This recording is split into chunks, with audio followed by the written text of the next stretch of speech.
it's about that time. Hello, everyone, and welcome to the Missouri Rural Health Association's Lunch and Learn webinar series. I am Rachel Hassani. I'm the Director of Education here at MRHA, and I'm thrilled that you found us here today.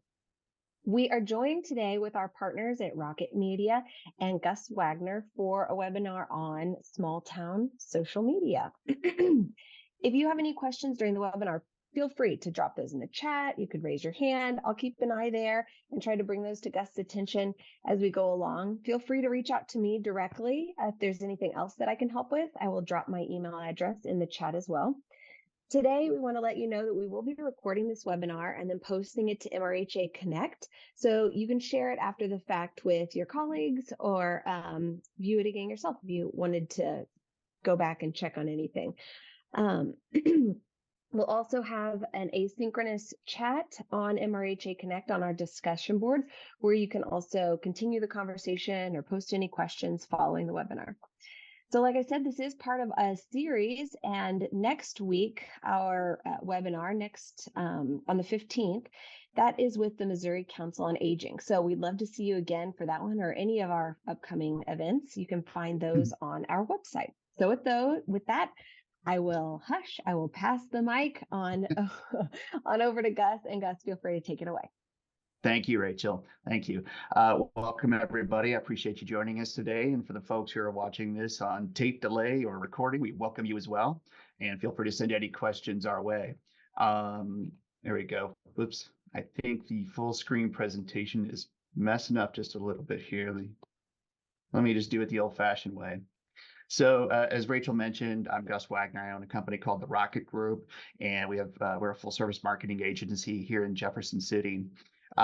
We've worked in the rural space pretty much my whole life. I grew up in rural Franklin County, farm kid, did all kinds of stuff there, grew up allegedly, and started my marketing company 23 years ago now. We were also a former chief of staff in the state Senate, and that's where I met Rachel, and she was doing great work for our neighboring senator. But we ran the Committee on Agriculture, Natural Resources, and Food Production for 8 years there in the Senate.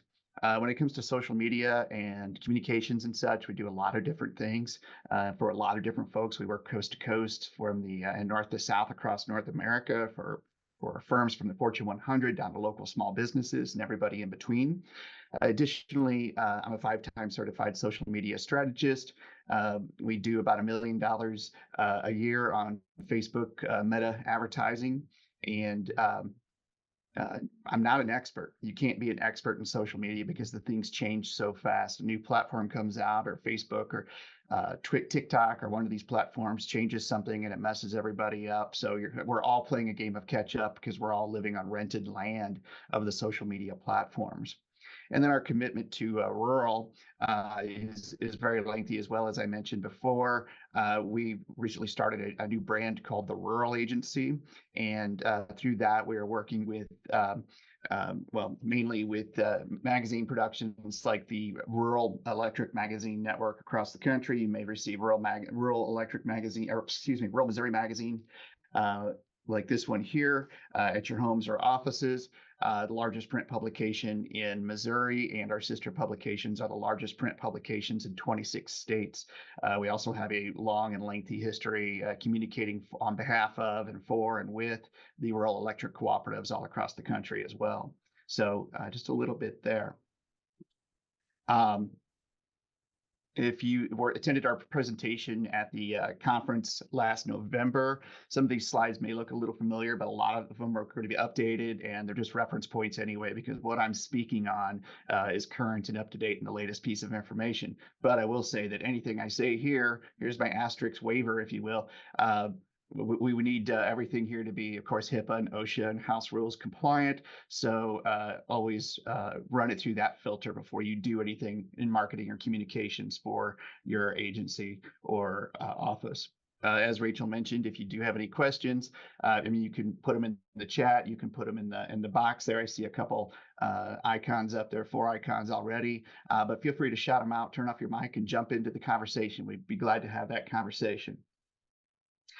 So when it comes to rural health specifically, we worked with the the association last year on a vaccine awareness program to communicate through social and through paid efforts across social and digital placements all across rural Missouri to get folks to get their immunizations, their vaccinations during the COVID season, the second COVID season. So you may have seen some of these graphics before. These were some of the most popular ones that we created and promoted across the state.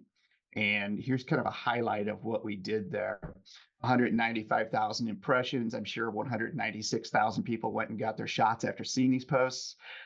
We had an outstanding engagement rate, and there's a lot of reasons for that. But the average Facebook engagement rate is 2%. And on the Facebook placements, we had almost 11%, 10.5% engagement rate. We had 6,300 positive reactions, likes and loves and hugs and cares and stuff, and 1,082 negative reactions. But I think every one of those 1,082 left a negative comment on the post as well. So we were able to step up and manage those comments, address serious questions and such. And so we stopped COVID, I think. Right, Rachel? So obviously, I don't have to tell you all here because you live and work in the rural communities, but we are losing population in the rural areas of our state, or some rural areas of our state. This map shows the population change between the last census of 2010 to 2020. The dark purple would be the largest amount of loss, over 10% population lost. So down in the Boot Heel, South Central Missouri, there a little bit. Let's see, up in northern Missouri as well, three counties as well. The one that jumped out at me here, let's see, this is Greene County here. I think this is Webster, and I'm drawing a blank on which county this is.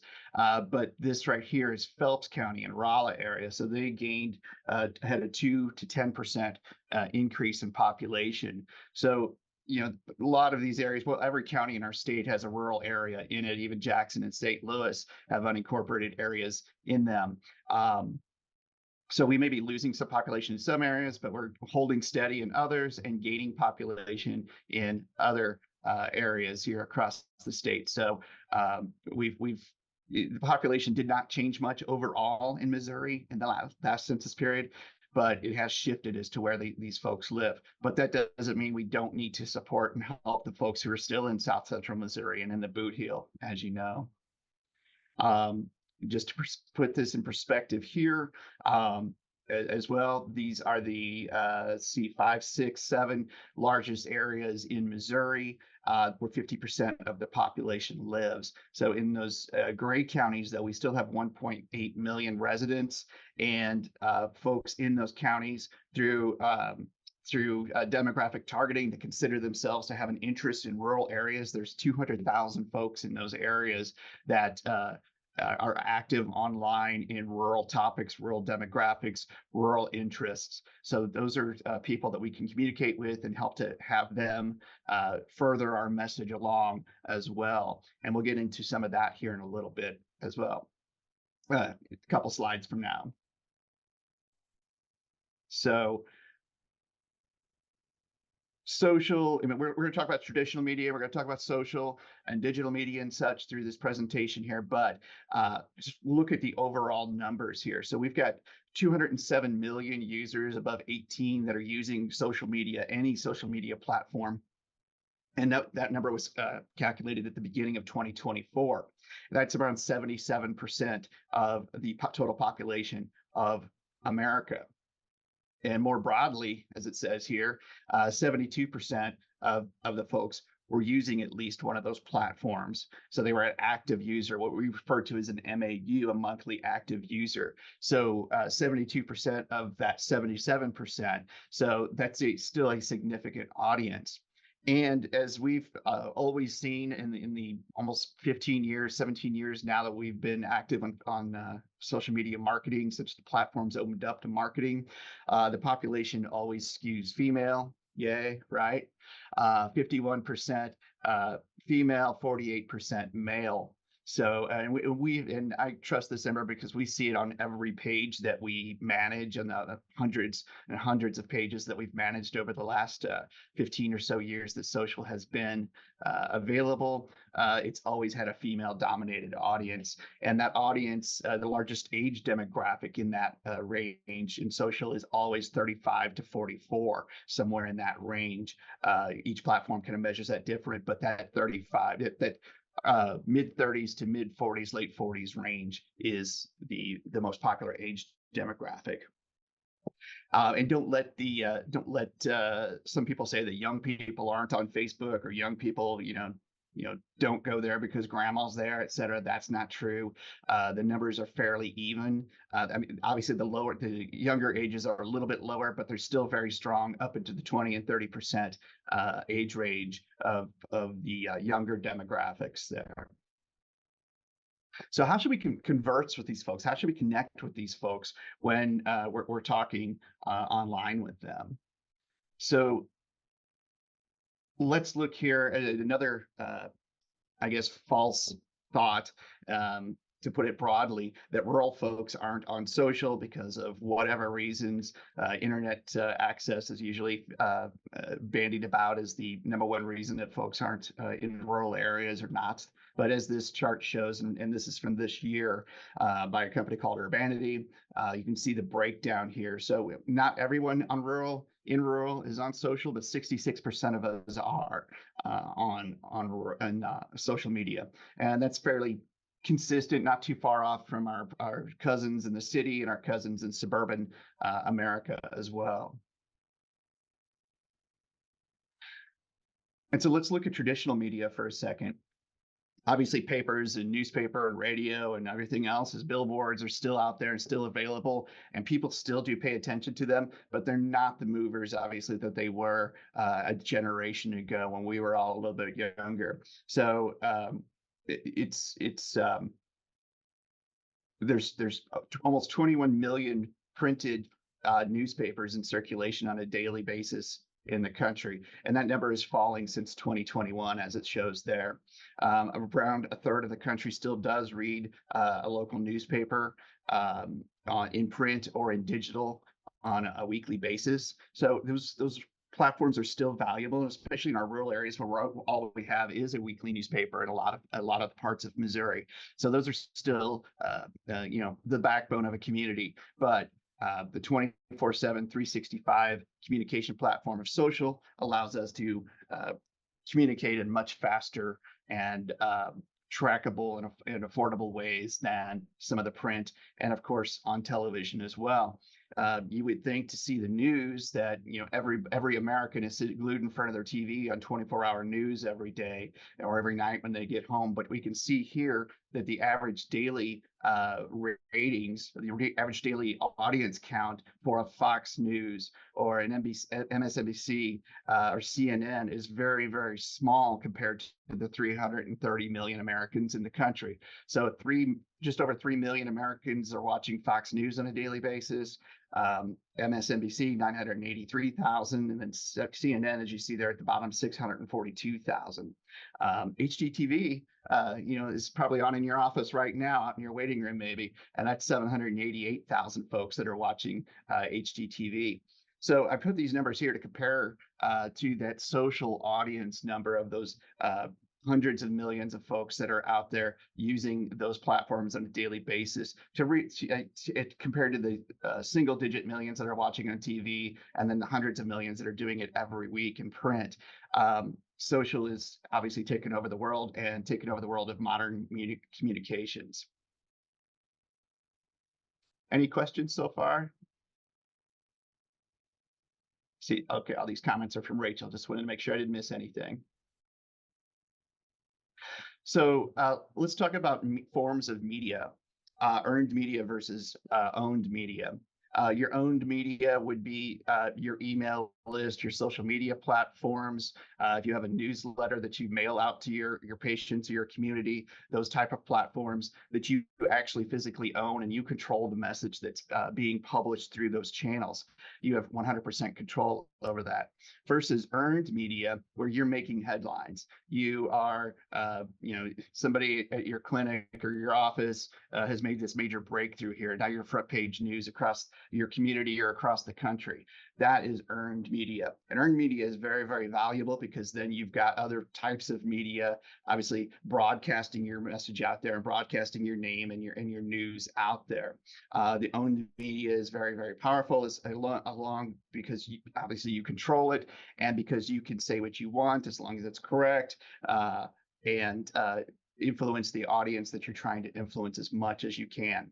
So something else here with earned media and owned media is that you need to realize that owned media, specifically your Facebook channels, your social media platforms, these are not websites where people are going to your Facebook page or to your TikTok profile or Instagram profile to see what you've been up to lately.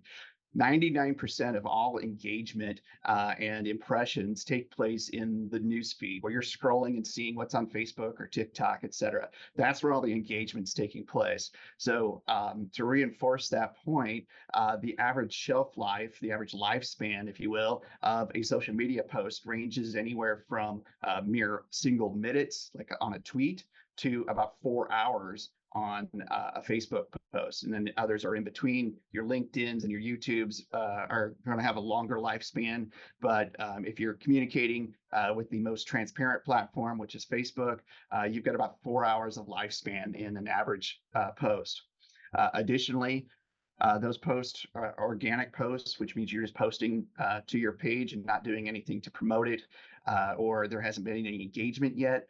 Those posts have a engagement rate of less than 5% on average. So if you've got 100 fans of your Facebook page or 100 followers of your Instagram account, less than 5%, 5 or more people are seeing that organically. If somebody engages with that post, you're going to get a little boost and get a little jump in the reach, the organic reach. Obviously, if you pay for it to be promoted, to reach your followers or to reach your entire community, you're going to have more success. But the days of organic reach on social media have been gone for a very long time now, several years. And so you need to be aware that if you don't have the budget to promote content to reach your audiences, that you need to be posting on a more frequent basis or during premium hours when people are most likely to be online. And the social media audience, when it comes to when people are online, basically mirrors like what you see in television. If you'll notice, if you watch daytime TV during the week, it's a different type of entertainment than what is on during the prime time hours of from 7 to 10 p.m. So the primetime hours on TV are the same on social media. If you schedule your post or post live in that 7 to 10 p.m. Window, you're going to have a lot more success reaching folks than you would during the daytime when most folks are at work or not in front of a computer screen, unlike myself. So that's something else to keep in mind as well. So understanding the audience is very important as well. Obviously, we just can't be, faxing press releases out like we used to do back in the late 1900s. We need to understand the audience and communicate to them in the ways that they want to be communicated with, as well as understand what their concerns are. And we work with a firm called SaveYour.town. That's their web address, SaveYour.town. And there'll be a link and a full report at the end of this presentation. But they do an annual survey of the Survey of Rural Challenges. And these are some points of view that have come back. And these are preliminary findings. They just closed the report about a month ago, or the survey about a month ago, and they're still calculating things. But these are the things that so far have risen to the top. And it's people have questions. People in our rural communities, our small towns, have questions about what it is. So most of these are addressing people from a business perspective or an economic development standpoint, but it's also a curious look into the mindset of our rural neighbors across the country. And this was a national survey. So these are just some things here to look at. But people need help. They need help understanding things. So if these are potential business owners in your community, they don't know how to get support for their business or hire employees and such. They have a lot of questions. I think that mirrors across the population in general, but especially in our rural communities, where we do have that infrequent traditional media outlet, and maybe some of the other social outlets are not publishing informative information as effectively or informative as they could. So anything you can do to answer the audience's questions, especially regarding healthcare, you're going to have a more educated and informed audience potentially. And maybe when there's things happen that are, national health scares or, what have you, we won't see so much resistance in some of our rural communities across the country. So if we take those proactive steps to try to educate and inform the audience through our social content on a frequent basis, we can empower them to be able to make up their own educated decisions and potentially look to you for guidance in future questions when they come up. But the folks in rural America are also very optimistic here heading into 2024. As you see here, this chart, this question here is, do you think your community will be better off in 10 years? Pretty much down the middle, but you see that 4 and 5, which are the positive signs, are higher than 1 and 2. So we've got a positive wind in some parts of our community, and those are the folks that we need to engage with the most, I think. Less than a quarter of the folks were pessimistic, 24.6% were, and 42% were neutral. So there's a lot of opportunity there, but we're not alone if we look at these 4 and 5s to have a positive and supportive audience to positive and supportive messaging, especially when it comes to healthcare or economic factors or other things like that. So any questions so far? Sherry, I see you're on camera. Feel free to jump in. So let's look at some strategies as well to jump in and communicate to these folks. I'm assuming everybody is doing, before we jump into the next slide portion, I'm going to assume that everybody has a marketing is one of their additional jobs in your office. So there's always another job to do, or there's always another hat to wear, and marketing is one of those that you probably have. So we're all cognizant of that. When we work with businesses of all size, the number one thing we ask what their struggle is when it comes to modern communications, and they said time and knowledge. They don't have the time to commit to it, and they don't have the up-to-date knowledge to be able to do it what they feel would be in a correct way. There is no wrong way to do these social media platforms, but there are a lot of right ways to do it. And we'll talk about some of that in a minute as well. So if you're feeling that way, just know that you're not alone in our professions or in the country with feeling that you don't have enough time or don't have enough knowledge. So looking at Missouri when it comes to social, Facebook is obviously the most dominant platform. Facebook across the world is the most dominant platform still. I think it's 8 billion users across the country, across the world wide, that are engaging with one of the two meta platform, one of the three, Facebook, Instagram, and WhatsApp are the three primary social media platforms. But here in Missouri, which is all we care about today, Missouri remains Facebook remains dominant to the tune of 75 to 80% of all social media users are using Facebook on a daily basis here in Missouri. Instagram and LinkedIn are there. Instagram is catching up. If you do want to reach those younger folks, they do have a greater number on Instagram. But we've found that talking politics and government and healthcare and policy and stuff you learn in school is not very popular and not very engaged with on Instagram. We also recommend that organizations like yourselves stick to Facebook for the most part. The biggest reason is that it's transparent. It's the most transparent social media platform, where Mary Conley's Facebook profile says Mary Conley, not at RN nurse 35 or something like that, which would be a handle on Instagram or Twitter or TikTok or these other platforms. We know who we're actually talking to in most of the cases. 9 out of 10 cases will know who the actual person is. And especially at your local, hyper local levels, you're going to probably know that person personally. So you'll know that it's them engaging, liking, commenting, sharing with your Facebook content.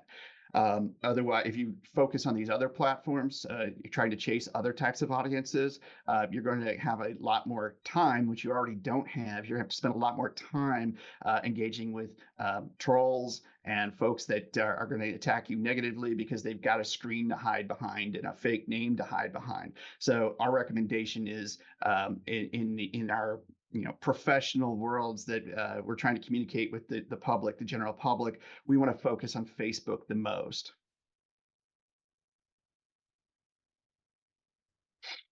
So if we're going to communicate in these ways, of course, we have to be authentic. And I don't think that's going to be a problem for the folks here in the Rural Health Association.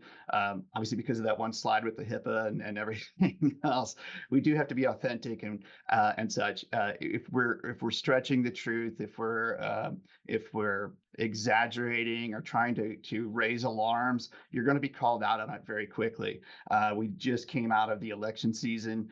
2 days ago was election day here in Missouri, primary election day. And I don't know about you, but I was pretty tired of all the non-authentic content being pushed out on social and TV and radio and print and the advertising and such. Instead of focusing on the authentic message of what there is to be concerned about, folks are attacking each other, et cetera, et cetera. And if you go online and look at people talking about these things on different platforms, even when on ads that you see on Facebook, you can open the comments and see people attacking the ad for not being genuine and not being authentic. And then it turns into this whole thing and it doesn't change anybody's mind. So what I'm saying is start authentic and you're going to be saving a lot of time and grief for yourself. And I know you're all going to do that and you're already doing that. But if you have anybody else in your world that you can influence to tell them to be authentic, please do so. We can improve the world of social and the discourse on social media. Because, I mean, people like to say that, rural folks or farm folks or what have you, our small town folks, are a different cut.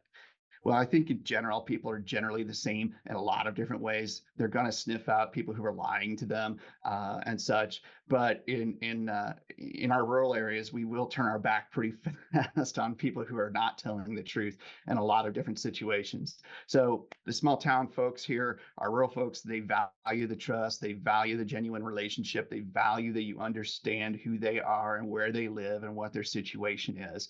So if you, again, communicate to them with that understanding, you're going to have a lot more success in connecting with these folks to communicate your messages with them. And anything you can do to engage the local community as well. It doesn't have to be all about your content or your messages. If the local school district had success or the Rotary Club's having a meeting or doing these things, share that content or engage with that content. Use Facebook and the social platforms as your professional brand, as the Missouri Rural Health Association, for example. Go out there and engage with other people's content that way, and you'll help to engage folks through that audience. It's amazing to me how quickly people react when a professional brand comes in and likes a post or comments on a post that somebody made through their personal pages. And if you think about it, I always equate it to like going to a concert, like professional concert, couple thousand people or something like that, and you're posting that you're there, and maybe the venue engages with you, but a lot of times, I won't say 100% of the time, but sometimes the act themselves will engage with your content, give you a like, say thanks on Instagram, etc. And there's no outside of time, there's no reason that other brands can't do the same to say thank you to the audience that's engaging with them. And those are the two most powerful words in social media are thank you. Expressing gratitude goes a long way to building that core audience and that supportive audience that'll be there when you need them.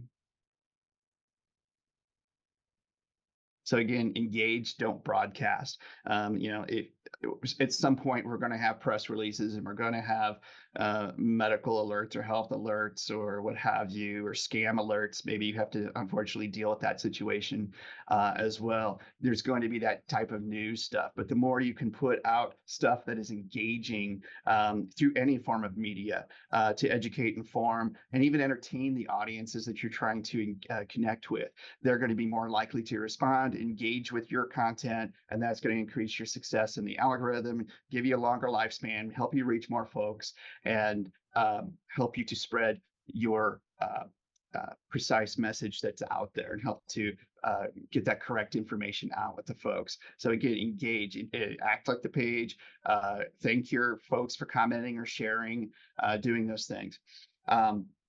Respond to comments, engage in local discussions. I'm sure each one of your communities has a Facebook group of town gossip and town news and town questions. Here in Jefferson City, it's called Jefferson City Good, Bad, and Ugly. I don't know who named it that way, but that's the way it is. And it's full of all kinds of interesting stuff. And the community does a real good job of fighting disinformation. When people are trying to tout things that are not entirely true. So if you can go out there and help to, and we'll talk about this in a second, building up those supporters who will go out and communicate your message for you and defend yourself. The more active you are in these platforms, the more likely you are to be building that audience, and people you don't even know will come out and say, well, Missouri Rural Health Association didn't say that. They said this, and this is the answer, and here's the link, and fight that disinformation for you. I see it every day across these Facebook groups, these local community Facebook groups, and I see it across other types of content as well.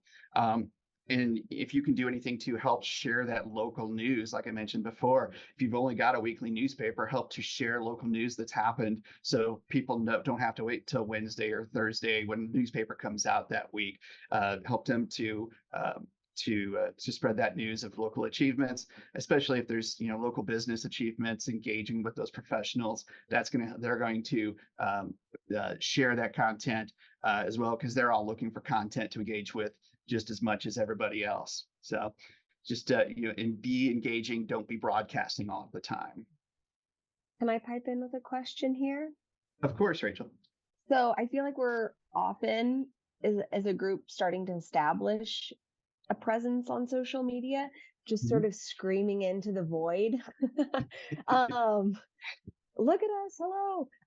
Yeah. Do you have any advice on baby steps in engaging without watering down our own brand? How do we, without having an audience who's already engaging in our content, how can we dip our toe into engaging with the broader community? With the broader community. With your statewide mission, there's a lot of opportunity for you to do that.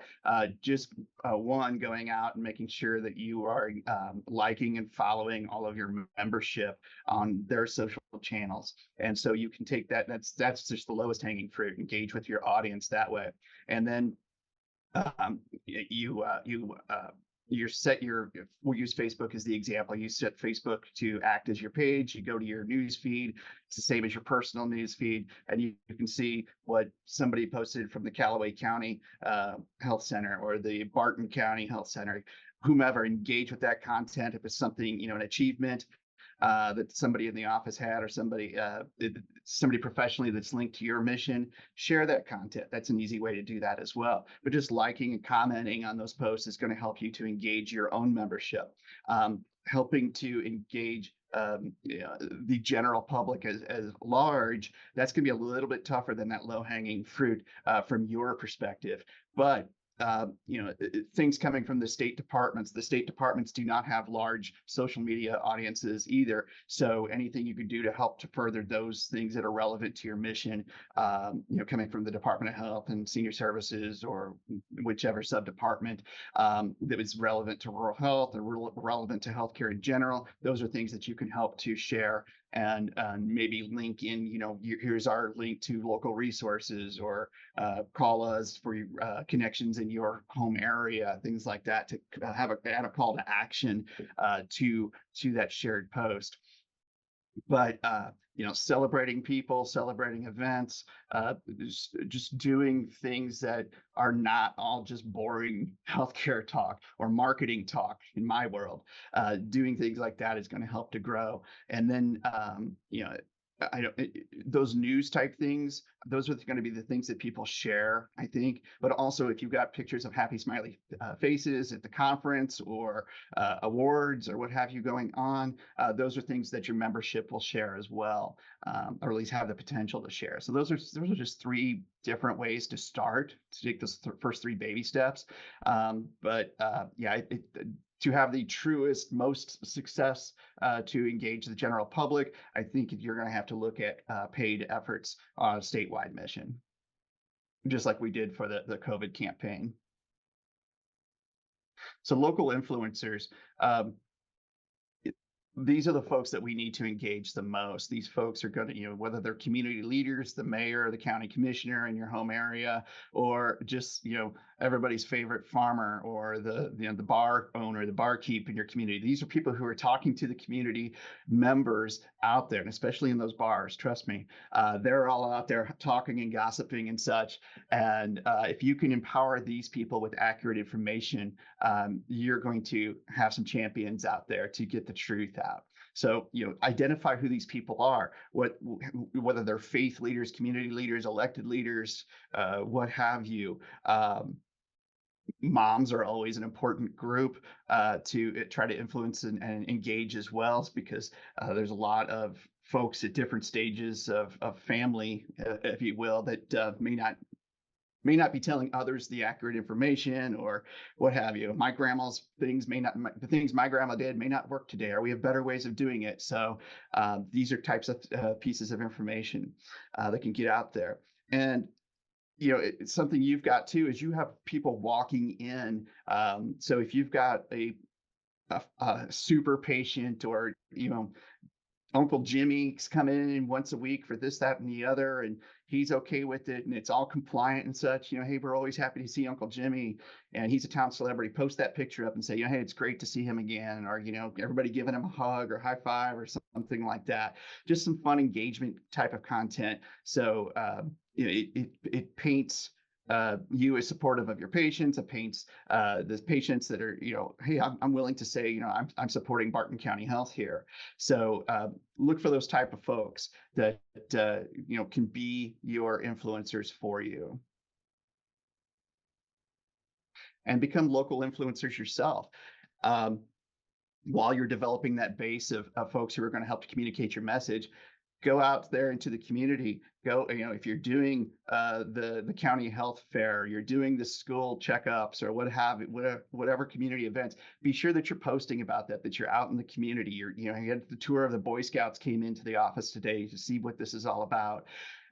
Share that information that you're engaging with these groups, because one, more groups are going to want to engage with you when they see that you have that available, and two, it's connecting more folks, because if there's 20 Boy Scouts that come in, well, that's 20 different families. At the lowest level, I guess, the 20 different nuclear families that are going to see that and engage with that. It's just like when my grandma used to cut out the pictures of me in the local newspaper. They're sharing the Facebook posts now, and they're going to talk about how proud they are that my grandson's going to be a doctor now, or my granddaughter's going to be a doctor because she went and toured the Barton County Health Office. So these are just types of things that you can do to be local influencers. And especially if you're sponsoring anything, your annual chamber dinner or barbecue, or the first responders picnic or something like that, engage with those communities as well. And an important tool that you have here, it's still the most important tool in social media, excuse me one second, is the hashtag. The hashtag is still the most important tool in social media, because what it does, it allows us to aggregate all the posts in our social platform, sometimes in consecutive order, sometimes not. But putting hashtag MoHealth, or hashtag rural health, or hashtag Seneca MO, or hashtag Butler County, Missouri, things like that. These are going to be things to help you get into other types of communication that's happening and make sure that your messages is being seen. So try to stick to like 3 hashtags per post. If you put in like 20, like you sometimes see on Instagram, it looks pretty spammy, and you're going to run out of local hashtags to be there. So I'd recommend, a community hashtag, a topic hashtag, and then your brand hashtag that you should create for your office there. So these are different ways that are going to help you to connect with the community and get more engagement. So is anybody using a hashtag for your own branded office, or are we using rural health as a theme? Or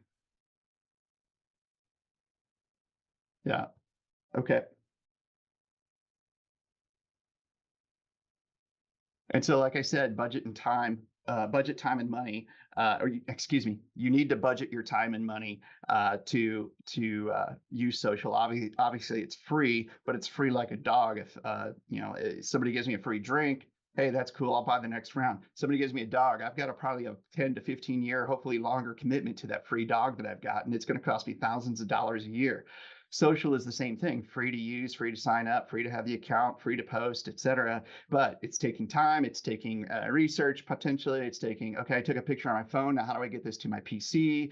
That type of stuff. There's always some sort of obstacle or hurdle, but this is where you have to make the commitment. And even if you have to slot some time out and say, hey, from 10 to 11 on Monday, I'm going to create a week's worth of social media posts, or I'm going to write the press release and make sure it's scheduled on social, etc. These are things that are going to help you. And if you do have to, or you do have something that needs to get out there, you're going to need some paid campaigns, be sure you put a line item or a request in your budget every year, so you do have that resource, or at least you have some credit limit on your card or something, so you can invest in that paid campaign when you need to.